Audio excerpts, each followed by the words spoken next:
Life Transformations, Leo Tolstoy. What Shall We Do? Part 2. Chapter 6. The inhabitants of these houses belong to the lowest population of the town, which in Moscow amounts to perhaps more than 100,000.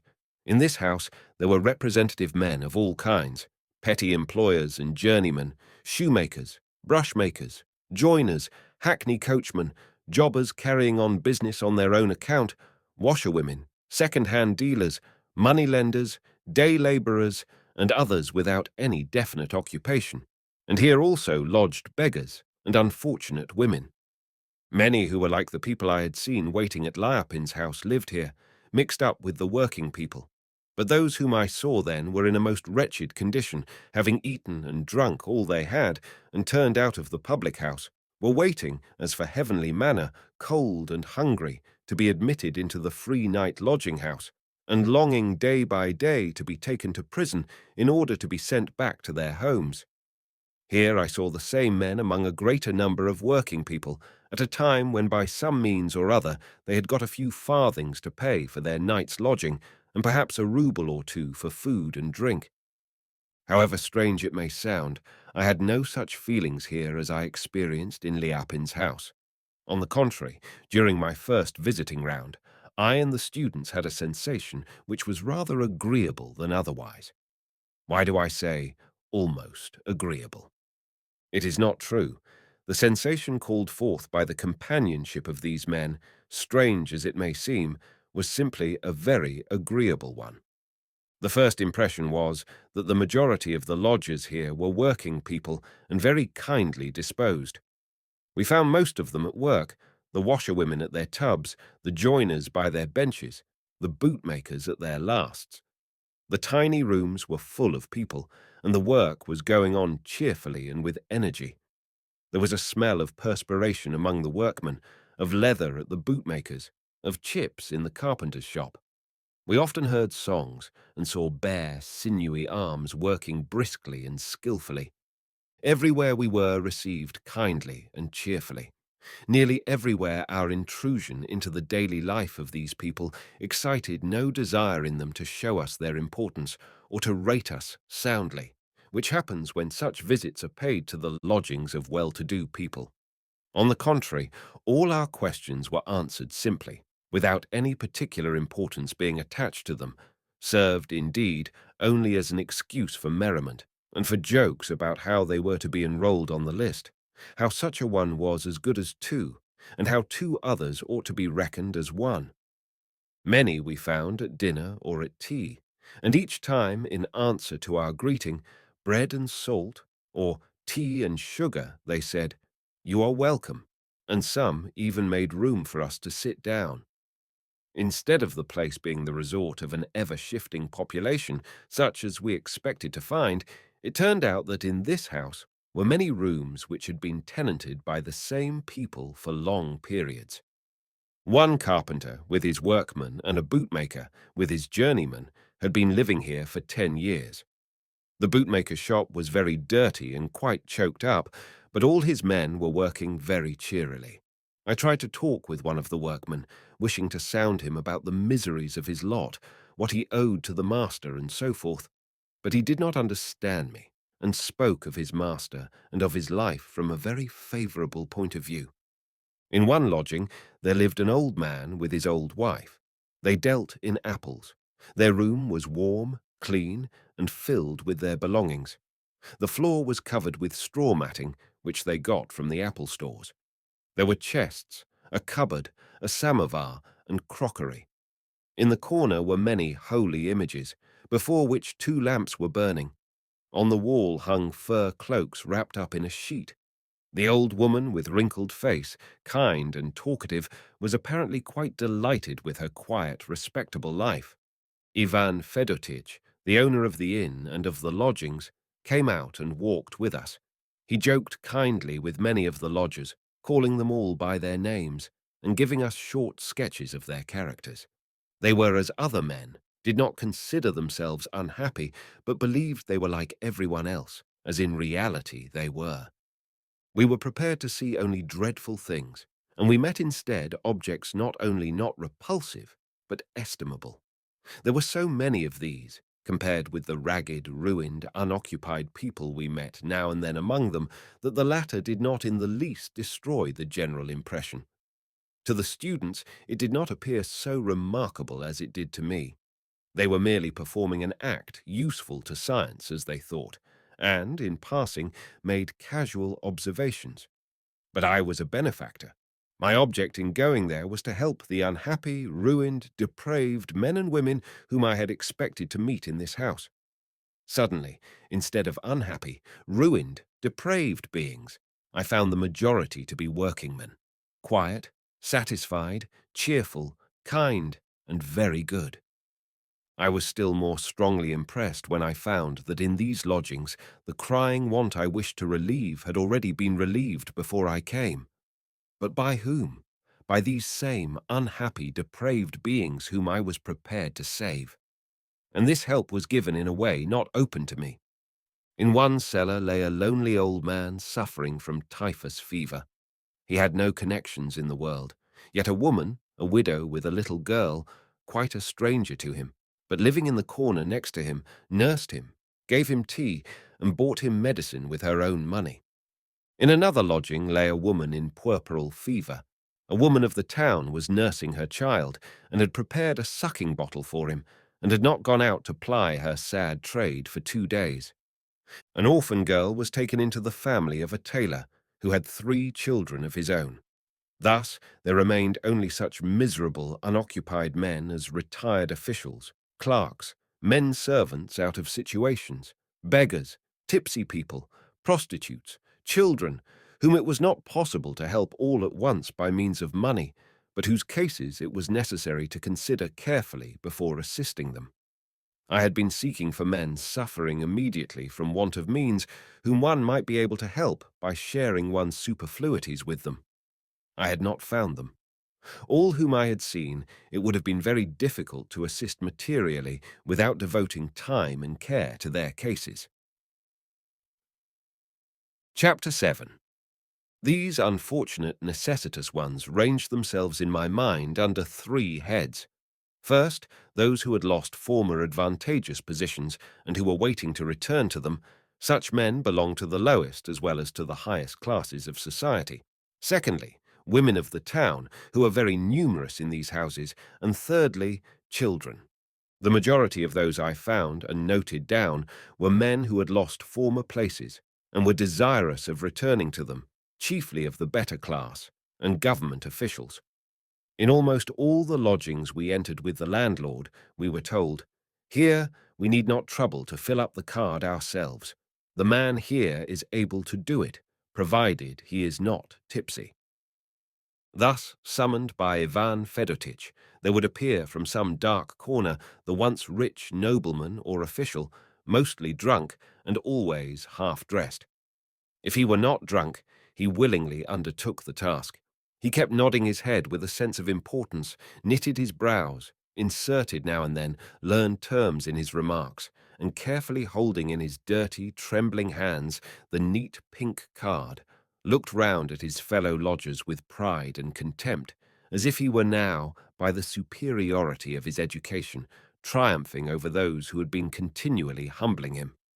He was evidently pleased to have intercourse with the world which used pink cards, with a world of which he himself had once been a member.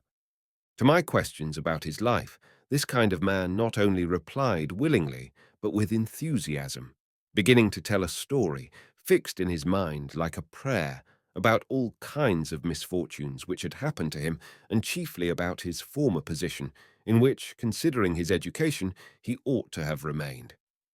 Many such people are scattered about in all the tenements of the Rozhanov houses. One lodging-house was tenanted exclusively by them, women and men.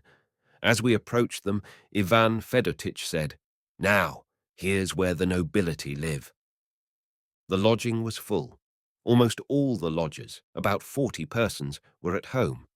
In the whole house, there were no faces so ruined and degraded-looking as these, if old, flabby, if young, pale and haggard.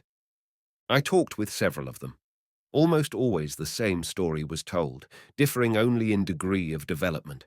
One and all had been once rich, or had still a rich father or brother or uncle, or either his father or his unfortunate self had held a high office. Then came some misfortune caused by envious enemies, or his own imprudent kindness, or some out-of-the-way occurrence. And having lost everything, he was obliged to descend to these strange and hateful surroundings among lice and rags, in company with drunkards and loose characters, feeding upon bread and liver, and subsisting by beggary. All the thoughts, desires, and recollections of these men are turned toward the past. The present appears to them as something unnatural, hideous, and unworthy of attention. It does not exist for them. They have only recollections of the past and expectations of the future which may be realized at any moment, and for the attainment of which but very little is needed. But unfortunately, this little is out of their reach.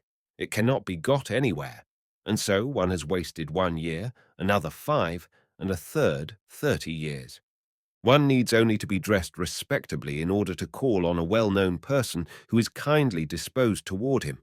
Another requires only to be dressed, have his debts paid, and go to some town or other. A third wants to take his effects out of pawn and get a small sum to carry on a lawsuit, which must be decided in his favor, and then all will be well again. All say that they have need of some external circumstance in order to regain that position which they think natural and happy. If I had not been blinded by my pride in being a benefactor, I should have needed only to look a little closer into their faces, young and old, which were generally weak, sensual, but kind, in order to understand that their misfortunes could not be met by external means, that they could be happy in no position while their present conception of life remained the same, that they were by no means peculiar people in peculiarly unhappy circumstances, but that they were like all other men, ourselves included. I remember well how my intercourse with men of this class was particularly trying to me.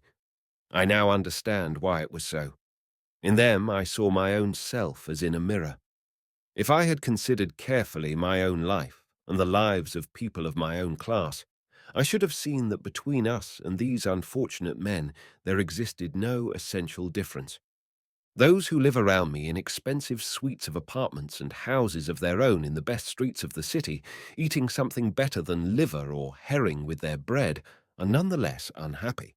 They also are discontented with their lot, regret the past, and desire a happier future, precisely as did the wretched tenants of the Rezhanov houses.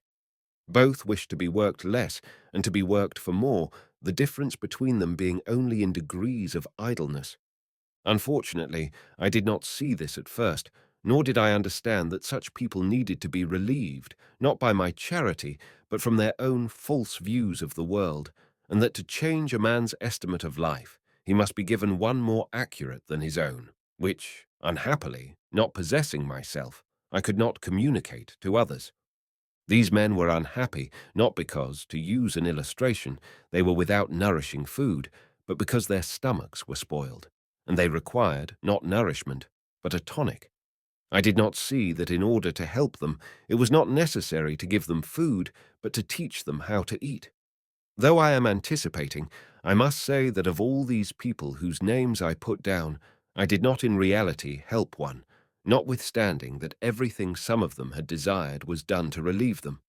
Of these, I became acquainted with 3 men in particular. All 3, after many failures and much assistance, are now in the same position they were in 3 years ago. Chapter 8. The second class of unfortunates, whom I hoped afterwards to be able to help, were women of the town. These women were very numerous in the Rezhanov houses, and they were of every kind, from young girls still bearing some likeness to women to old and fearful-looking creatures without a vestige of humanity. The hope of helping these women, whom I had not at first in view, was aroused by the following circumstances. When we had finished half of our tour, we had already acquired a somewhat mechanical method. On entering a new lodging, we at once asked for the landlord. One of us sat down, clearing a space to write, and the other went from one to another, questioning each man and woman in the room and reporting the information obtained to him who was writing. On our entering one of the basement lodgings, the student went to look for the landlord, and I began to question all who were in the place. This place was divided thus. In the middle of the room, which was 4 yards square, there stood a stove. From the stove, 4 partitions or screens radiated, making a similar number of small compartments. In the first of these, which had 2 doors in it opposite each other, and 4 pallets, were an old man and a woman. Next to this was a rather long but narrow room, in which was the landlord, a young, pale, good-looking man, dressed in a grey woolen coat. To the left of the first division was a third small room where a man was sleeping, seemingly tipsy, and a woman in a pink dressing gown. The fourth compartment was behind a partition, access to it being through the landlord's room. The student entered the latter, while I remained in the first, questioning the old man and the woman. The former had been a compositor, but now had no means of livelihood whatever. The woman was a cook's wife. I went into the third compartment and asked the woman in the dressing gown about the man who was asleep. She answered that he was a visitor. I asked her who she was. She replied that she was a peasant girl from the county of Moscow. "What is your occupation?" She laughed and made no answer. "What do you do for your living?" I repeated, thinking she had not understood the question. "I sit in the inn," she said. I did not understand her and asked again, "What are your means of living?" She gave me no answer, but continued to giggle. In the fourth room, where we had not yet been, I heard the voices of women also giggling. The landlord came out of his room and approached us. He had evidently heard my questions and the woman's answers. He glanced sternly at her and, turning to me, said, "She is a prostitute." And it was evident that he was pleased that he knew this word, which is the one used in official circles, and at having pronounced it correctly. And having said this with a respectful smile of satisfaction towards me, he turned to the woman. As he did so, the expression of his face changed. In a peculiarly contemptuous manner, and with rapid utterance as one would speak to a dog, he said, without looking at her, "Don't be a fool. Instead of saying you sit in the inn, speak plainly and say you are a prostitute." "She does not even yet know her proper name," he said, turning to me. This manner of speaking shocked me. "It is not for us to shame her," I said. "If we were all living according to God's commandment, there would be no such persons." "There are such doings," said the landlord with an artificial smile. "Therefore we must pity them and not reproach them. Is it their fault?" I do not remember exactly what I said. I remember only that I was disgusted by the disdainful tone of this young landlord in a lodging filled with females whom he termed prostitutes, and I pitied the woman and expressed both feelings. No sooner had I said this than I heard from the small compartment where the giggling had been the noise of creaking bedboards, and over the partition, which did not reach to the ceiling, appeared the dishevelled curly head of a female with small, swollen eyes and a shining red face. A second, and then a third, head followed. They were evidently standing on their beds, and all three were stretching their necks and holding their breath and looking silently at me with strained attention. A painful silence followed. The student, who had been smiling before this happened, now became grave. The landlord became confused and cast down his eyes, and the women continued to look at me in expectation. I felt more disconcerted than all the rest. I had certainly not expected that a casual word would produce such an effect.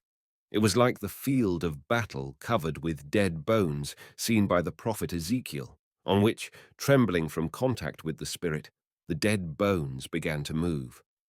I had casually uttered a word of love and pity, which produced upon all such an effect that it seemed as if they had been only waiting for it, to cease to be corpses and to become alive again.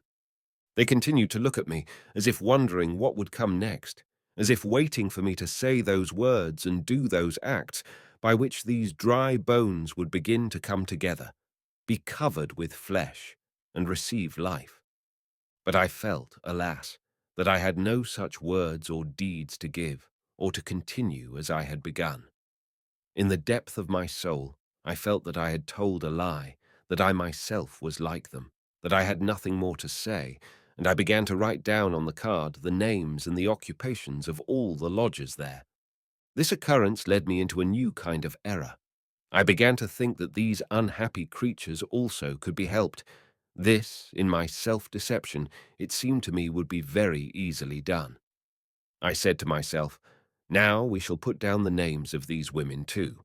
And afterwards, when we, though it never occurred to me to ask who were the we, have written everything down, we can occupy ourselves with their affairs. I imagine that we, the very persons who during many generations have been leading such women into such a condition and still continue to do so, could one fine morning wake up and remedy it all.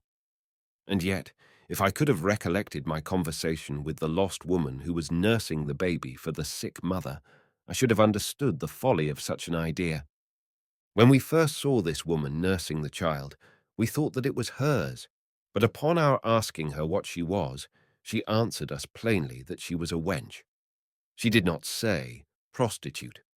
It was left for the proprietor of the lodgings to make use of that terrible word.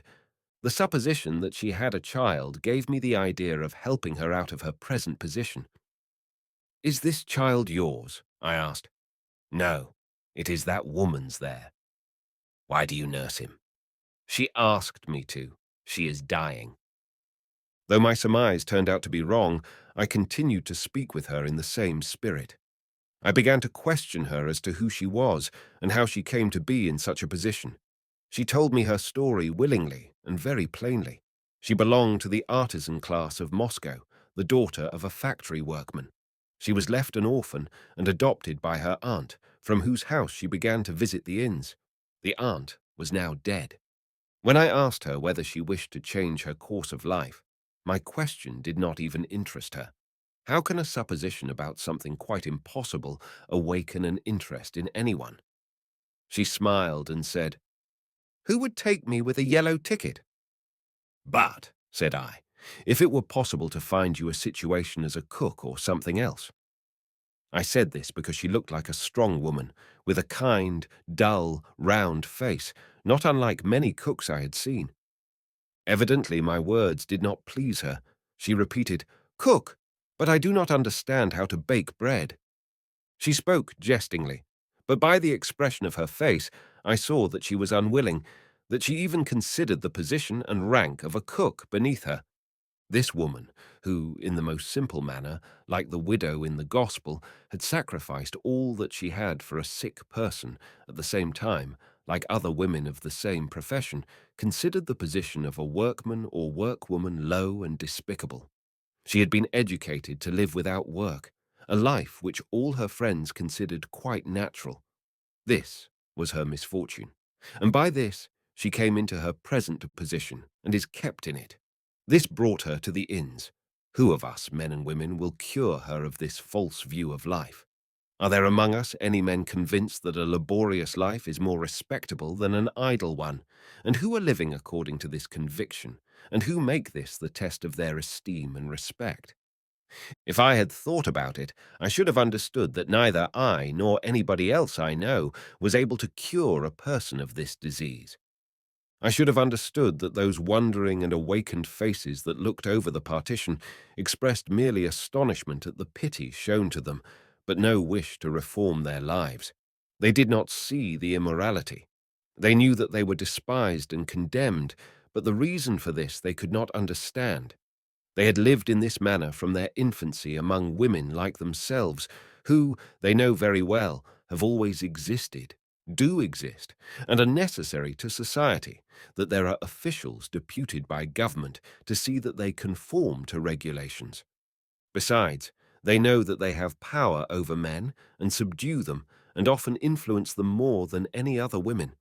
They see that their position in society, notwithstanding the fact that they are always blamed, is recognized by men as well as by women and by the government, and therefore they cannot even understand of what they have to repent and wherein they should reform.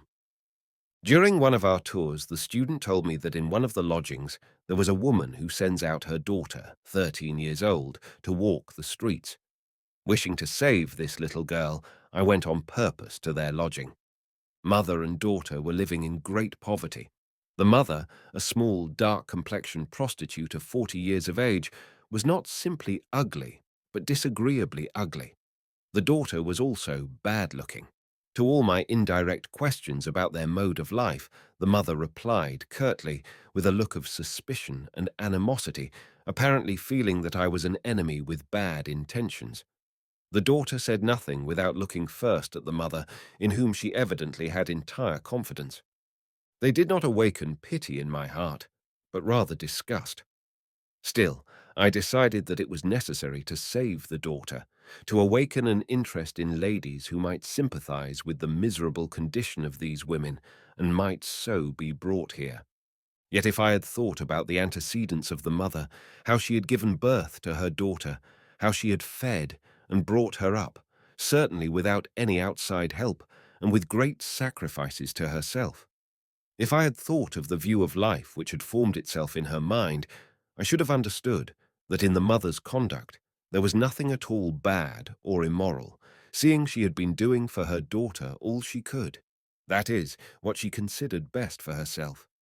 It was possible to take this girl away from her mother by force, but to convince her that she was doing wrong in selling her daughter was not possible.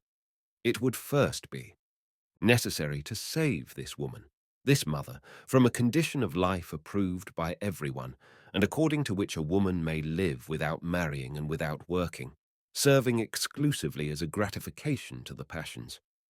If I had thought about this, I should have understood that the majority of those ladies whom I wished to send here for saving this girl were not only themselves avoiding family duties and leading idle and sensuous lives, but were consciously educating their daughters for this very same mode of existence. One mother leads her daughter to the inn, and another to court and to balls. Both the views of the world held by both mothers are the same, namely, that a woman must gratify the passions of men, and for that she must be fed, dressed, and taken care of. How then are our ladies to reform this woman and her daughter?